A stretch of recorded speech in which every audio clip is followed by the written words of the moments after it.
Hi ಎಲ್ರಿಗೂ ನಮಸ್ಕಾರ. ನಾನು ನಿಮ್ಮ ಸಿಂಚನಾ ಕೋಡಿ. ಇವತ್ತು ನಾನು ಬಿಗ್ ಬಾಸ್ ಅಲ್ಲಿ ರಕ್ಷಿತಾ ಅವರು ಎಲಿಮಿನೇಟ್ ಆದ ಬಗ್ಗೆ ಮಾತಾಡಬೇಕು ಅಂತಿದ್ದೇನೆ.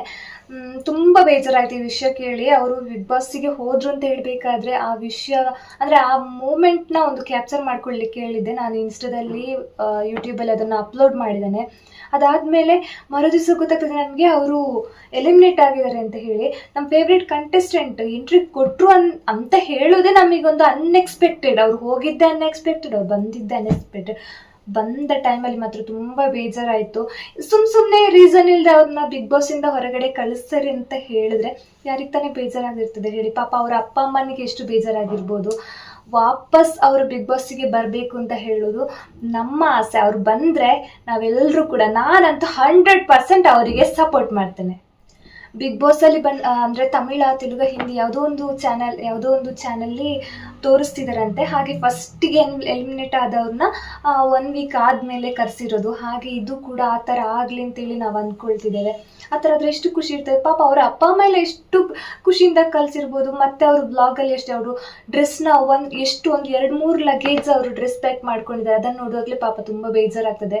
ನನಗಂತೂ ತುಂಬ ಬೇಜಾರಾಗಿದೆ. ನನಗೆಲ್ಲ ಎಲ್ರಿಗೂ ಬೇಜಾರಾಗಿದೆ.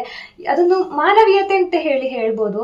ನನಗೆ ಯಾಕೆ ಅವರು ಇಷ್ಟ ಅಂತ ಹೇಳಿದ್ರೆ, ಒಂದಾನೊಂದು ಕಾಲದಲ್ಲಿ ನಾನು ಪ್ಯಾರಾಮೆಡಿಕಲ್ ಓದ್ತಾ ಇದ್ದೆ. ಆ ಸಮಯದಲ್ಲಿ ಅವರು ಡಿಗ್ರಿ ಓದ್ತಾ ಇದ್ರು. ನಾನು ಪ್ಯಾರಾಮೆಡಿಕಲ್ ವೆನ್ಲಾಕ್ ಡಿಸ್ಟ್ರಿಕ್ಟ್ ಹಾಸ್ಪಿಟಲ್ ಮಂಗಳೂರಲ್ಲಿ ಮುಗಿಸಿದ್ದು. ಆ ಟೈಮಲ್ಲಿ ಫಸ್ಟ್ ಇಯರ್ ಅಂದರೆ 2020ಯಲ್ಲಿ ಅವರು ಕೊರೋನಾ ಸ್ಟಾರ್ಟ್ ಆಗಿದ್ದು. ಆ ಟೈಮಲ್ಲಿ ಅವರು ಇದು ಯೂಟ್ಯೂಬ್ ಮಾಡಲಿಕ್ಕೆ ಸ್ಟಾರ್ಟ್ ಮಾಡಿದ್ದು. ನಮಗೇನಂತ ಹೇಳಿದ್ರೆ, ಇಲ್ಲಿ ಕೊರೋನಾ ಟೈಮಲ್ಲಿ ಒಂದು ಎಕ್ಸಾಮ್ ಟೆನ್ಷನ್. ಡಿಗ್ರಿ ಅವರಿಗೆಲ್ಲ ಎಕ್ಸಾಮ್ ಕ್ಯಾನ್ಸಲ್ ಆಯಿತು.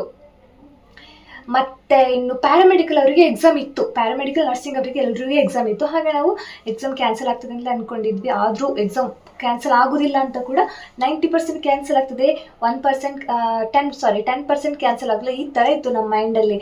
ಆದರೆ ಏನು ಮಾಡೋದು, ಆ ಟೆನ್ಷನ್ ಟೈಮಲ್ಲಿ ನಾನು ಯೂಟ್ಯೂಬ್ ನೋಡ್ತಾ ಹೋಗಬೇಕಾದ್ರೆ ಒಂದು ಹುಡುಗಿ ಎಷ್ಟು ಚೆನ್ನಾಗಿ ಮಾತಾಡ್ತಿದ್ದಾರೆ ಅಂದರೆ ಫುಲ್ ನ್ಯಾಚುರಲ್ಲೇ, ಏನು ಎಡಿಟ್ ಏನು ಮಾಡೋದಿಲ್ಲ. ತಿನ್ನೋದಾಗಿರ್ಬೋದು, ಆ ರೆಸ್ಟೋರೆಂಟಿಗೆ ಅವ್ರು ಹೋಗೋದು, ಅವ್ರು ಮಾತಾಡೋದು ತುಳು ಲ್ಯಾಂಗ್ವೇಜಲ್ಲಿ ಇತ್ತು. ಆಯಿತಾ, ಆ ಮಾತು ಕೇಳಲಿಕ್ಕೆ ಖುಷಿ ಆಗ್ತಿತ್ತು. ಏನಾದರೂ ಟೆನ್ಷನ್ ಇದ್ದರೆ ಆ ವಿಡಿಯೋಸ್ ಹೋಗಿ ನೋಡಿದ್ರೆ ಆಯಿತು, ಅಷ್ಟೇ ಖುಷಿ ಆಗ್ತಿತ್ತು ನಮಗೆ. ಅಂದರೆ ಒಂದ್ಸಲ ಮೈಂಡ್ ರಿಲ್ಯಾಕ್ಸ್ ಆಗಿಬಿಡ್ತಿತ್ತು. ಆವಾಗಿಂದ ನಾನು ಅವರ ಫ್ಯಾನ್ ಆಗಿಬಿಟ್ಟಿದ್ದೆ. ನಾನಂತಲ್ಲ, ಆಲ್ಮೋಸ್ಟ್ ಎಲ್ಲರೂ ಫ್ಯಾನ್ ಆಗ್ತಿದ್ರು. ಮತ್ತು ಕೆಲವರು ಬೈಕೊಳ್ತಿದ್ರು. ಹಾಗೆ ಬೈಕೊಳ್ತಿದ್ದವ್ರು ಎಲ್ಲರೂ ಕೂಡ ಇವತ್ತಿನ ಒಂದು ದಿವಸ ಅಲ್ಲ, ಈಗಿನ ಅವರ ಜರ್ನಿ ಇದೆ ಅಲ್ಲ, ಎಲ್ಲರೂ ರಿಟರ್ನ್ ಆಗಿದೆ. ಅಂದರೆ ನೆಗೆಟಿವ್ ಇದ್ದದ್ದು ಪಾಸಿಟಿವ್ ಆಗಿ ಕನ್ವರ್ಟ್ ಆಗಿದೆ ಹಾಗೆ. ಬಟ್ ಅವ್ರ ಮಾತು ಎಲ್ಲ ಯಾರಿಗೂ ಕೆಲವೊಂದಷ್ಟು ಇಷ್ಟ ಆಗ್ತಿರ್ಲಿಲ್ಲ. 60% ಜನರಿಗೆ ಇಷ್ಟ ಆಗ್ತಿತ್ತು, 40% ಜನರಿಗೆ ಇಷ್ಟ ಆಗ್ತಿರ್ಲಿಲ್ಲ ಅಂತ. ಆಮೇಲೆ ಅದು ತುಳುನಾಡಿನಲ್ಲಿ ಮಂಗಳೂರಲ್ಲಿ ಫೇಮಸ್ ಆಗಿದ್ದು, ಮಂಗಳೂರು ಉಡುಪಿನಲ್ಲಿ. ಆಮೇಲೆ ಬರ್ತಾ ಒಂದು 2 ವರ್ಷ ಆದ್ಮೇಲೆ ಅವರು ಕನ್ನಡದಲ್ಲಿ ಕೂಡ ಸ್ಟಾರ್ಟ್ ಮಾಡಿದ್ರು. ಆಮೇಲೆ ಕನ್ನಡದಲ್ಲಿ ಟ್ರೋಲ್ಸ್ ಅದು ಇದು ಎಲ್ಲಾನು ಸ್ಟಾರ್ಟ್ ಆಯ್ತು. ಅವ್ರು ಯಾವುದನ್ನು ಕೂಡ ಅದನ್ನ ತಲೆಗೆ ಹಾಕೊಳ್ದೆ ಅವರು ಈ ಸ್ಟೇಜ್ ತನಕ ಬಂದು ನಿಂತಿದ್ದಾರೆ.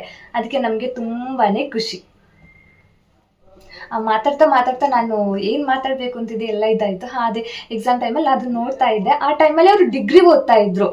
ಡಿಗ್ರಿ ಓದೋ ಟೈಮಲ್ಲಿ ಅವರು ಮುಂಬೈಯಿಂದ ಒಂದ್ಸಲ ಊರಿಗೆ ಬಂದು ವ್ಲಾಗ್ ಎಲ್ಲ ಸ್ಟಾರ್ಟ್ ಮಾಡಿದ್ರು. ನಾವು ಕೂಡ ನೋಡ್ತಾ ಇದ್ವಿ, ಇವ್ರು ನಮ್ಮ ಏಜ್ ಅಲ್ಲ ಅಂತ ಹೇಳಿ. ಅವರು ಅಂದರೆ ಸೇಮ್ ಏಜ್ ಇದ್ರೆ ನಮಗೆ ಗೊತ್ತಾಗ್ತದಲ್ಲ, ನಾವು ಸೇಮ್ ಏಜ್, ಇವರು ಕೂಡ ವಿಡಿಯೋಸ್ ಮಾಡ್ತಿದ್ದಾರೆ, ನಾವು ಕೂಡ ಇವ್ರ ಥರ ವಿಡಿಯೋಸ್ ಮಾಡಬೇಕಲ್ಲ ಅಂತೇಳಿ ನಾವು ಅವತ್ತು ಯೋಚನೆ ಎಲ್ಲ ಮಾಡ್ತಾ ಇದ್ವಿ. ಹಾಗೆ ಅಲ್ಲಿಂದ ನಾನು ಅವರ ಫ್ಯಾನ್ ಆಗಿದ್ದು. ಮತ್ತೆ ಅವರೊಂದು ಮನೆ ಕೂಡ ಖರೀದಿ ಮಾಡಿದ್ದಾರೆ. ಆ ಮನೆ ಅಂದರೆ ನೋಡಿ, ಸಣ್ಣ ಏಜಲ್ಲಿ ಮನೆ ಖರೀದಿ ಮಾಡಿದ್ರು ಅಂದರೆ ಏನು ಸುಲಭನಾ? ಎಷ್ಟು ಎಫರ್ಟ್ ಹಾಕಿದ್ದಾರೆ ಅವರು ವಿಡಿಯೋಸಿಗೆ. ಹಾಗೆ ಮತ್ತೆ ಮಾತಾಡ್ತಾ ಹೋದರೆ ಇನ್ನೂ ಮಾತಾಡಲಿಕ್ಕೆ ತುಂಬಾನೇ ಇದೆ. ಮಾತಾಡಿದರೆ ಸುಮ್ಮನೆ ಬೋರ್ ಆಗ್ತದೆ, ವಿಡಿಯೋಸ್ ಅಷ್ಟೊಂದು ಏನು ನೋಡೋದಿಲ್ಲ ಅಂತ ಹೇಳಿ. ಹಾಗೆ ಯಾರಿಗೆಲ್ಲ ಬಿಗ್ ಬಾಸಲ್ಲಿ ರಕ್ಷಿತಾ ಅವರು ವಾಪಸ್ ಬಿಗ್ ಬಾಸಿಗೆ ಅವ್ರನ್ನ ಕರ್ಸ್ಕೊಳ್ಬೇಕು ಅಂತ ಹೇಳಿ ಒಂದು ಆಸೆ ಇಂಟ್ರೆಸ್ಟ್ ನಿಮಗಿದೆ, ಕಮೆಂಟ್ ಸೆಕ್ಷನಲ್ಲಿ ಒಂದು ಕಮೆಂಟ್ ಮಾಡಿ ನೋಡಿ ಎಷ್ಟು ಜನ ಅವರ ಫಾಲೋವರ್ಸ್ ಇದ್ದೀರಾ ಅಂತ ಹೇಳಿ.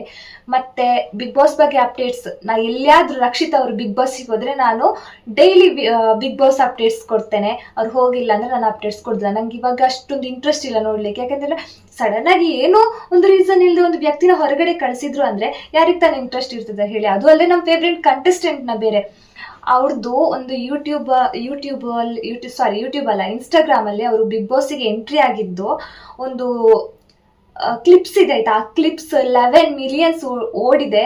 ಎಲ್ಲರ ಪ್ರೋಮೋಗಿಂತ ಆ ಪ್ರೋಮೋನೇ ಜಾಸ್ತಿ ಓಡಿದೆ ಅಂದ್ರೆ ಅವರಿಗೆ ಫ್ಯಾನ್ ಕ್ರೇಜ್ ಎಷ್ಟಿರಬೇಡ ಅಲ್ವಾ? ನೀವೇ ಒಂದ್ಸಲ ಯೋಚನೆ ಮಾಡಿ. ಹಾಗೆ ಸಾಕಾಗಿದೆ, ನಾನು ವ್ಲಾಗ್ನ ಇಲ್ಲಿಗೆ ಎಂಡ್ ಮಾಡ್ತೇನೆ.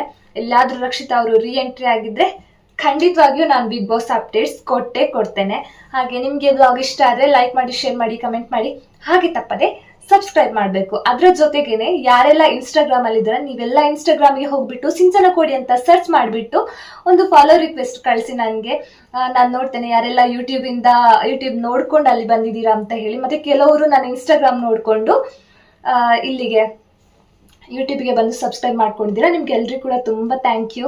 ಮತ್ತು ಇವಾಗಷ್ಟೇ ರೀಸೆಂಟಾಗಿ ನಾನೊಂದು 1 ವೀಕ್ ಅಲ್ಲ, ಒಂದು 10 ಡೇಸ್ ಆಯಿತು ನಾನು ಇನ್ಸ್ಟಾಗ್ರಾಮ್ ಪಬ್ಲಿಕ್ ಅಕೌಂಟ್ ಮಾಡಿಕೊಂಡು. ಹಾಗೆ ಹೀಗೆ ನಿಮ್ಮ ಸಪೋರ್ಟ್ ನನ್ನ ಮೇಲೆ ಹೀಗೇನೆ ಇರಲಿ ಅಂತ ಹೇಳಿದೆ. ಈ ವ್ಲಾಗ್ನ ಇಲ್ಲಿಗೆ ಎಂಡ್ ಮಾಡ್ತೇನೆ. ಟಾಟಾ, ಬಾಯ್ ಬಾಯ್, ಟೇಕ್ ಕೇರ್.